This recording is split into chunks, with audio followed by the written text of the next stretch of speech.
Innovation Africa and AfricanBrains, it provides HP a unique experience to engage true leaders and decision makers on the continent itself. It allows us to jointly have a conversation around partnerships and helping to transform these educational ecosystems necessary to provide competitive Africa for tomorrow. True leaders, true decision makers who really have the courage to take the next step forward on providing ICT and education. We've had quite a few meetings. Lesotho, the Botswana, Zambia, Kenya, the Ministry of ICT, DRC. It's a great forum for connecting with ministries and significant role players in the ministries and engaging them in discussion about what it is that Pearson does and how we might come to their assistance in some way that is meaningful for them. Innovation Africa, I think, has been a very fruitful meeting for Samsung. We've been able to meet up with all the different ministries that we've been engaging with. This is where innovation happens. This is where meeting of minds happen. We just had a fruitful meeting with the minister from Namibia. DRC definitely want to take this up. All of them, from Kenya to Tanzania to Nigeria. Every meeting has been fruitful, and it's all thanks to Innovation Africa and AfricanBrains. The reason we find this such a great place to go is just the sheer ease there is to make a connection with people. You can speak to maybe 20, 30 different ministers, you can get their contact details, you can talk to them, you can explain what you're there to do, and then you can arrange to maybe meet them in more detail later and maybe really start something important. To be able not only to speak to the high level, but also to be able to speak to the person who actually makes the decisions.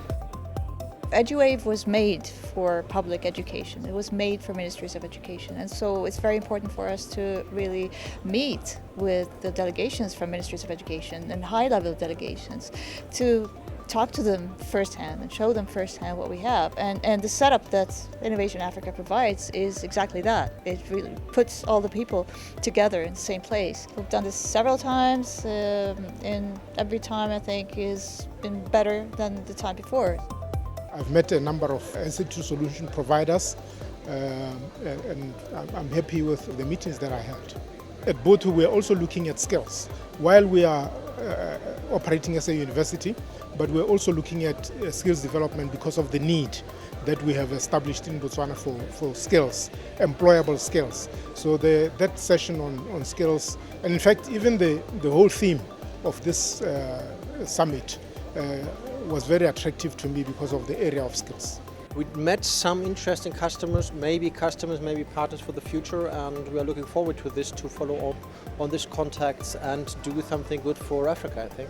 We talked already with Namibia, we talked with Malawi, we've talked with Ethiopia, Tanzania, Burundi, so it was from all over the continent, and I think the interest for education and technical education in specific is very high all over the continent. It's been honestly about talking to a lot of our neighbors, getting a chance to talk to even people from our own country that we haven't been able to connect with, and to share with them some of the innovative ideas that we're working on out of Nairobi. We've probably had a dozen informal meetings, and we just finished up 5 formal meetings, many of which are talking about pilots, talking about being able to take this technology that we're developing in Kenya and bring it to not only East Africa but also to Southern Africa. So far it's been a very productive event. What I think has been really interesting this year is a very subtle but deliberate shift towards talking about skills, about talent development, about teacher training, but really about investing in skills and how ensuring that people are making that transition from education to employment effectively. I found that very encouraging and a real move in the right direction. And that makes Innovation Africa dynamic and relevant going forward, I think. All in all, I'd say pretty positive.